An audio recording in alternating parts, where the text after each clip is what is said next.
제가 처음에 온비드 공매를 해서 수익을 냈었던 물건은 141만 원에 낙찰 받았어요. 진짜요? 네. 뭐 어떤 화장실 한 칸인가요? 140만 어, 원? 안녕하세요, 민정입니다. 안녕하세요, 버라보라입니다. 네, 안녕하세요. 유근용입니다. 네, 반갑습니다. 네, 반갑습니다. 또 귀하신 분이 또 이렇게 누추한 곳까지. 예, 아닙니다. 우리 소개 한번 좀 부탁드리겠습니다. 네, 안녕하세요. 저는 유근용이라고 하고요. 이제 자기계발서 관련된 책도 꾸준히 쓰면서 활동을 하다가 결혼을 하게 되면서 이제 재테크 쪽에 관심을 갖게 되고, 그리고 또 경매, 공매를 만나서 제 인생을 완전히 변화시켰거든요. 네, 그런 노하우를 이제 실전 부동산 경매, 또 왕초보도 바로 돈 버는 부동산 경매의 기술이란 책을 통해서 지금 많은 분들의 사랑을 받고 있습니다. 네, 사랑을 받고 계신 거죠? 네, 맞습니다. 그럼 이제 방금 소개를 해주셨는데 네, 자기계발서를 하시다가 네, 결혼을 계기로 네. 내가 돈이 있어야 되겠구나. 네, 맞습니다. 왜냐면 뭐 자기계발 열심히 하고 책 열심히 읽고 메모 열심히 하고 또 독서 모임도 강남에서 한 7, 8년 정도 운영을 했었는데 하면 할수록 제 삶이 피폐해지더라고요. 아니 왜 이렇게 자기계발을 하셨는데도 그러게요. 왜냐면은 네. 돈을 벌려면은 또 안정적인 어떤 그 삶을 영위하기 위해서는 어쨌든 그 금전적으로 여유가 있어야 되는데 독서 모임이 이제 가치 있고 의미 있는 일이기는 하지만 돈이 되는 일은 아니란 말이에요. 그러다 보니까 계속 운영하면은 노력은 노력, 뭐 힘은 힘대로 드는데 이제 금전적인 보상은 매우 작고 거의 없다시피 하고 이런 삶을 혼자 살 때는 네. 그래도 살만했었는데 결혼을 기점으로 이제 집도 알아봐야 되고 스튜디오 드레스, 메이크업, 뭐 예식장 예약까지 적은 돈으로 끝냈었어야 됐는데 약간 불가능했었던 거예요. 네, 그때 내가 너무 이런 쪽에 무지했다 보니까 이렇게 벌을 받는구나라고 생각을 했었어요. 그래서 이렇게 살면 안 되겠다. 이제 가정을 또 꾸려야 되니까 그때부터 정신을 차린 거죠. 그때 제가 처음 재테크를 시작해야 되겠다고 하고 바로 달려갔던 곳이 저기 신논현역의 교보문 거예요. 와. 네, 그래서 이거는 진짜 빈말이 아니라 네. 거기 가서 재테크, 뭐 경매, 공매 관련된 책들을 손에 잡히는 대로 읽었었습니다. 네. 그러면 이제 경매를 접하게 된 계기는 이제 책을 통해서 처음에 내가 뭘 해야 되나? 처음에 교보문 가서 그때 책을 읽었을 때는 막 갭 투자가 열풍이었었어요. 2015년 당시에 어떤 책을 집어도 다 저 매매가랑 전세가 차이가 적게 나는 물건들 네. 잘 분석해서 2년 뒤에 뭐 전세 올리면 이게 네. 그런 상태에서 저도 처음에는 뭐 그런 책들만 쏟아지고 읽다 보니까 그런 쪽에 관심이 있었는데 한 두세 개 정도 정말 적은 금액으로 투자를 한번 해봤었어요. 네, 그래서 빠르게 투자를 했는데 갑자기 정권이 바뀌어 버리더라고요. 그러면서 부동산 규제가 시작되는 거예요. 네. 그때 약간 또 곰곰이 이런 생각이 드는 거죠. 내가 투자란 게 내가 원할 때 사고 내가 원할 때 팔아야 되는데 어떤 외부적인 영향 때문에 내가 사고자 할 때 못 사고 팔고자 할 때 못 팔면 손해를 입을 수도 있겠는 거예요. 그럼 안 되겠다 싶어가지고 또 다른 어떤 투자법이 없나 고민을 하다가 이제 공매라든지 경매를 만나게 된 거죠. 그래서 저는 처음에 온비드 공매로 시작을 했는데 네. 경매와 공매 차이를 잘 모르시는 분들이 많아요. 여쭤보려고 간단하게만 말씀드리면 네. 공매 같은 경우에는 우리가 내야 되는 국가의 세금이 있잖아요. 네. 그 세금을 이제 내지 않았을 경우에는 그 사람의 자산이 이제 압류가 돼서 네. 온비드 공매 시스템으로 넘어가는 거고요. 네. 그다음에 우리가 개인과 개인 간의 어떤 금전거래, 개인과 은행과의 금전거래에 있어서 돈을 못 갚으면 그런 물건들은 경매로 나온다고 보시면 돼요. 또 두 개의 가장 큰 차이점은 온비드 같은 경우에는 전자입찰이 가능해요. 그러니까 직장인 분들도 얼마든지 네. 딸깍딸깍. 직장에서도 딸깍딸깍으로 입찰이 가능한데 경매는 해당 법원으로 가야 돼요. 그런 번거로움이 있죠. 가서 뭐 이렇게 해야 되는 네, 거예요? 가서 기다리고 적어도 4-5시간은 이제 쏟아야죠. 그래서 연차라든지 월차 내고 가야 되니까 좀 부담이 있죠. 그럼 어떻게 보면 처음 접하시는 분이 좀 접하기는 공매가 나을 수도 공매가 있을까요? 낫기는 한데 네. 또 차이점이 뭐냐면 공매보다는 경매가 물건은 훨씬 많아요. 그렇겠죠. 네, 그래서 기회의 장은 경매가 더 많긴 한데 우리가 처음 시작할 때는 공매가 더 낫긴 하죠.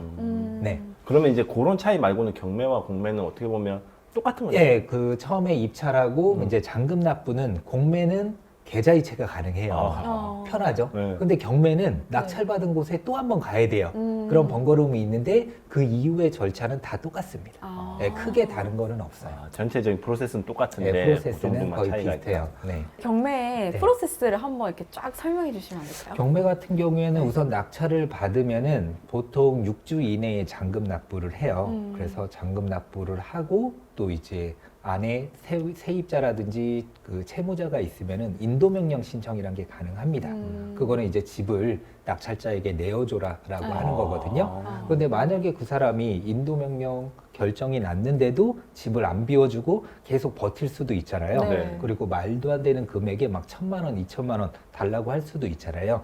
그러면 또 법원에다가 강제 집행 신청이란 걸 할 수가 있어요. 아. 그러니까 우리는 법원에 가서 신청만 하고 거기서 내라는 비용 좀 내면은 알아서 법원에서 다 처리를 해줍니다. 그러니까 내가 굳이 그렇게 움직이지 않아도 시스템적으로 잘 되어 있기 때문에 채무자랑 부딪힐 필요도 없고 그럼 세입자랑 안 만나도 되겠네요. 안 만나도 돼요. 그리고 강제 집행할 때는 이렇게 한 2-3명 정도가 현장으로 가야 돼요. 근데 그것도 대리인을 내세울 수도 있거든요. 그러니까 나는 전혀 뭐 거기에 있는 분들과 마찰 없이 다 내 집을 온전히 이렇게 인도받을 수가 있는 거죠. 만약에 제가 이제 돈이 좀 생겼습니다. 네. 경매를 하고 싶다면 네. 순서대로 한 번만 좀 소개해 주시면 처음에 이제 어쨌든 어떤 것들이 물건들이 있는지 봐야 될 거 아니에요. 네, 그렇죠. 우선은 그 온비드 같은 경우에는 온비드라고 네이버에 치시면은 사이트 하나 나와요. 네. 네, 거기에서 이제 물건들을 가입만 하면 무료로 다 네. 누구나가 보실 수가 있고요. 경매 같은 경우에는 법원 경매 사이트가 있는데 네. 국가에서 운영하는 사이트들의 특징이 있죠. 아하. 뭔가 복잡하고 좀 느리고 맞아요. 맞아요. 예, 불편해요. 예, 가독성이 굉장히 네. 떨어지고 그걸 이제 만회하기 위해서 이제 유료 경매 사이트들이 몇 개 있어요. 아. 네, 그 유료 경매 사이트들은 굉장히 보기 깔끔하고 기본적인 권리 분석까지 다 해줍니다. 아. 예, 웬만한 것들은 그리고 어떤 설명들이라든지 그런 것도 잘 돼 있고 네. 하지만 예, 가격이 유료. 조금 있겠죠. 그래서 뭐 전국으로 보냐, 뭐 서울만 아. 보냐 그런 거에 따라서 가격이 조금씩 다른데 그런 유료 경매 사이트들은 꼭 이용은 해야 돼요. 네, 그런 비용을 지불하고 진행할 수도 있습니다. 그러면 제가 이제 유료 경매 사이트 어딘가에 가입을 해서 자, 제 금액에 맞는 네. 요런 걸 딱 보는데 예를 들어서 네. 제가 한 5천만 원 제가 있다면 네. 예를 들어서 상한선이 있을 거 아니에요. 네, 맞습니다. 어느 정도 금액까지 제가 서치를 해도 될까요? 보통 이제 5천만 원이면 네. 취등록세라든지 네. 아니면 채무자라든지 세입자분들이 거주하고 있을 경우를 대비해서 이사비 정도도 또 빼놔야 돼요. 그런 것도 제가 준비를 해야 되는 거예요. 그렇죠. 아. 그리고 내가 들어가서 살 게 아니면은 인근 부동산의 어떤 복비라든지 그런 것들도 이렇게 내야 되잖아요. 그런 것까지 다 좀 생각을 하셔야죠. 그런 것까지 다 포함해서 내가 5천만 원으로 투자할 수 있는 물건들이 뭘까를 고민을 하시는 게 좋아요. 그리고 그 이사비도 네. 지원을 해주는구나. 이사비 같은 경우에는 네. 줘야 될 의무는 없는데 아. 강제 집행까지 진행한다고 했을 때 들어가는 비용이 있어요. 네. 그러면은 그 비용이나 네. 차라리 이사비 조금 주고 빨리 이번을 내보내는 빨리 거. 이사시키는 게 아. 오히려 득이잖아요. 그러다 보니까 관행적으로 이사비를 당연히 채무자분들이라든지 네. 세입자분들도 생각하고 계세요. 네네네. 그럼 이제 제가 5천만 원이면 예를 들어서 뭐 10억짜리가 있을 수 있고 5억짜리도 있을 수 있는데 어느 정도를 중요한 거는 네. 어차피 경매, 공매라고 해도 엄청 싸게 살 수는 없어요. 그렇기 때문에 뭐 한 7, 8천 정도 되는 물건인데 1에 2에 유찰이 돼서 뭐 3, 4천까지 만약에 떨어졌다. 네, 그런 물건들을 입찰해서 내가 한 4천만 원 정도의 낙찰 받아서 취등록세 내고 그다음에 나중에 인테리어 뭐 그런 좀 것들 하고. 셀프로 좀 하고 했을 때 5천만 원이 넘지 않아야 되잖아요. 근데 만약에 5천이 넘는다고 하더라도 결국에는 닥치면 다 하게 돼요. 만약에 내 생각은 5천만 원이었는데 한 5,500, 6천이 나갈 수도 있잖아요. 어떻게 해서든 끌어가지고 네. 다 마무리는 짓더라고요. 그래서 연결이 나는. 예, 좀 적극적으로 임하셨으면 좋겠어요. 근데 이제 제가 어디선가 듣기로는 경락 대출인가 해서 네. 내가 낙찰을 받으면 처음에 조금 내고 나머지는 네, 이제 보증금이요. 보증금 내고 이 낙찰 받은 거를 또 보증으로 해서 네. 추가로 이제 대출이 나온다고 맞습니다. 들었는데 예전에는 이제 경락자금 대출이 많이 나왔었는데 지금은 이제 대출 규제를 너무 심하게 하는 상황이다 보니까 경매라고 예외는 없어요. 아. 그래서 내가 무주택이면은 네. 뭐 60에서 70%까지 나올 수 있는데 내가 1주택이 있거나 또 기존에 대출이 있거나 여러 가지 굉장히 까다롭게 봅니다. 네, 그래서 대출은 정말 보수적으로 네. 네, 이렇게 좀 잡아야 돼요. 저는 사실 이제 이 질문을 드리고 기대한 게 네. 자, 5천만 원 있으니까 경락 대출 해가지고 네. 한 8억까지 해보세요. 뭐 약간 이런 그 대답을 기대했는데 만약에 네. 뭐 지식산업센터라든지 상가라든지 그런 것들은 가능해요. 그런 거는 아. 90%까지 나오죠. 뭐 진짜 최대면 90%까지 나오고 못해도 7, 80%까지는 나오거든요. 물론 내 신용도라든지 아, 그렇죠, 그렇죠. 기대출이라든지 모든 것들을 다 고려해서. 따지기는 해야 되지만은 어쨌든 지금 주거용에 한해서는 대출이 무주택이 아니면은 조금 쉽지 않다. 아파트 빌라 이런 거요. 네네 그렇죠. 오피스텔은 좀 다른가요? 네, 오피스텔 같은 경우에도 뭐 상가에 대출 해당이 되죠. 맞습니다. 권리 분석이 굉장히 중요하다고 하셨는데 네. 권리 분석이 뭐고 네. 왜 우리가 알아야 하는지부터 좀 한번 설명해 주시면 좋을 것 같아요. 우선은 많은 분들이 쉽게 경매에 접근을 못하는 게 이제 권리 분석. 그걸 네. 또 잘못한다고 하면은 내가 큰 화를 입을까 이렇게 두려워하시는 분들이 많아요. 왜냐하면 나는 뭐 1,000만 원에 낙찰받았으면은 1,000만 원만 지불하면 되는 줄 알았는데 대항력 있는 임차인이 있었기 때문에 뭐 2,000만 원을 도로 내가 돌려줘야 되는 어떤 상황. 굉장히 뭐 큰 특이 케이스기는 해요. 또 흔치 그런 않은 물건들은 입찰 안 하면 되는데 아까 제가 설명드렸듯이 유료 경매 사이트 있잖아요. 네. 거기서 기본적으로 권리 분석을 제공을 합니다. 아. 그래서 이상이 있는지 없는지 그런 것들에 대해서 다 기록을 해줘요. 웬만하면. 그 업체에서 그러면 이미 물건을 조사를 해가지고 네, 그렇습니다. 아. 그래서 만약에 특수한 경우면 이건 이런 특수한 경우가 있으니까 알아서 좀 조심해라. 그럼 초보들은 그런 물건 안 들어가면 되는 거예요. 대부분 거의 뭐 98% 이상 뭐 하자 없는 물건들인데 뭐 주택이라든지 그런 주거용 물건들 중에서 네네. 근데 뭐 정말 특이한 거 하나 그것 때문에 막 신경 쓰고 그거를 또 깨트리기 위해서 막 공부하고 계속 또 공부하다 보면은 이제 질려가지고 이 세계를 떠나게 된단 말이에요. 권리 분석 문제 없는 물건들이 대부분이고요. 아. 다시 한번 말씀드리지만 유료 경매 사이트에서도 어느 정도 다 걸러주고요. 또 매각 물건 명세서라고 있습니다.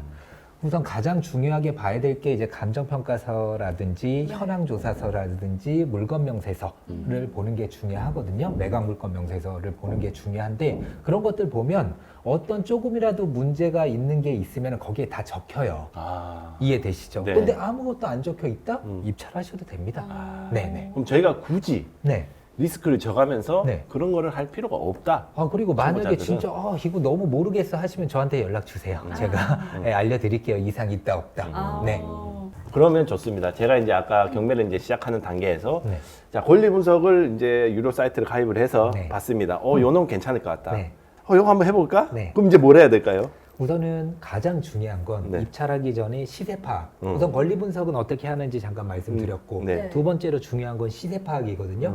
근데 중요한 게 시세 파악 그렇게 어렵지 않아요. 아파트 같은 경우에는 네이버 부동산만 그렇죠. 네. 잘 살펴보면 되고요. 네. 빌라 같은 게 조금 문제기는 해요. 네. 왜냐하면 가격 차이가 워낙 천차만별이기 때문에 그러면 현장 돌아다니시면서 약간 전세가를 좀 보시면은 어느 정도 매매가도 조금 생각을 하실 수가 있거든요. 그런 식으로 뭔가 손품을 집에서 팔고 네. 입지라든지 또 어느 정도 가격이라든지 요즘 또 어플이라든지 그런 잘돼 사이트들 있어요. 굉장히 잘 되어 있잖아요. 네. 또 실거래가든지 그런 거 한눈에 다 파악해 볼 수 있게 되어 있고 그런 것들 보면서 손품을 잘 팔고 또 나만의 어떤 현황 조사서 그런 것들을 만들어 가지고 내가 알아본 바를 기록을 해 놓고 이게 진짜 내가 잘 알아봤는지 아닌지를 확인하기 위해서 임장을 가는 거예요.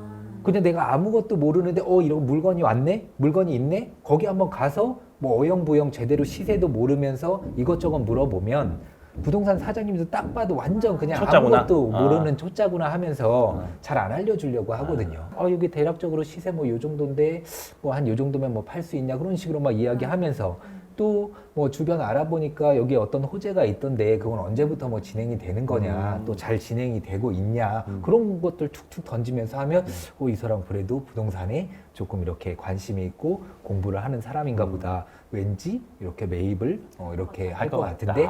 그리고 가장 중요한 게 제가 초창기 때 저도 네. 아무것도 없었잖아요. 아, 네네. 그럴 때 조금이라도 부동산 사장님들에게 어떤 많은 정보를 캐기 위해서는 어떻게 해야 될까 고민을 하다가 와이프를 항상 데리고 다녔어요. 그리고 결혼을 했잖아요. 근데 결혼할 우리가 사이인데 집을 알아보려고 한다. 그리고 전셋집을 알아본다고 하면은 막 열일하면서 막 있는 거 없는 거 다 알려줘요. 그러면 몇 개의 집을 보러 가면서 거기서 툭툭 던지는 거예요.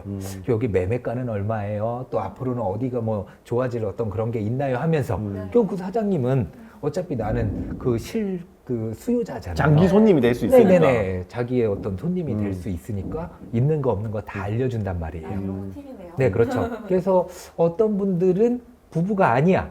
그냥 어떤 학원에서 같이 만났어. 근데 부부인 척 하면서, 비즈니스 관계. 예, 예. 임장하시는 분들도 그럴 계시더라고요. 수도 그런 있겠다. 노력이 좀 네. 필요하죠.